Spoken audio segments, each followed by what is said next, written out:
এটা আমি বলি, আমি যখন মৌলভী সাহেবের সম্বন্ধে কথা বলতে গেছি, আমার কথা বিশ্বাস করে না যাই না, আমি মিথ্যা কথা কোনো সময় বলি না। আমার দুইটা প্রশ্ন করছে মহসিন সাহেব, তোমার উর্দুর কি? আমি আপনার একবার বলছি, একবার আপনার কাছে আমি চিঠি দিছি, দ্বিতীয় ফাদার আমি চিঠি দিব না।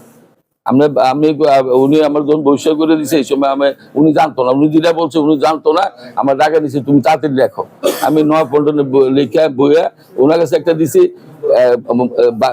তারেক সাহেবের রেফারেন্স করে একটা রিজভী সাহেবের কাছে দিছি। আমি সেই দিন দিছি, আমি আর দেবো না। আমি যদি দলের ভালোবাসি, দলের লেগে নিবেদিত কাজ করি, আমরা তো আমার নিবেন, আমি আর লিখবো না। আরটা বলছে মেয়র হোসেন সরকার, আমি কি আপনি আমার রহন মেহরবানি দিতে পারবেন?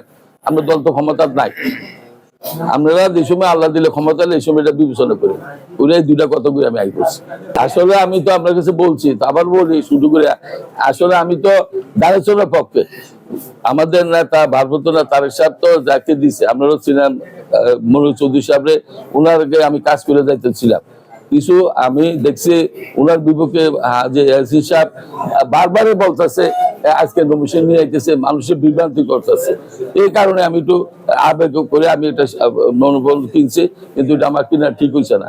কিন্তু আমি এটাও বলি, ইএসি সাহেব যদি কোনো রকমে, আমি যে আল্লাহ জানে নমিশন বদলাবেন, আমি যদি জানি যদি কোনো রকমে বদলায়, আমি সাক্ষ্য ইনশাল্লাহ ইএসি সাহেবের বিরুদ্ধে আমি ইলেকশন করবো।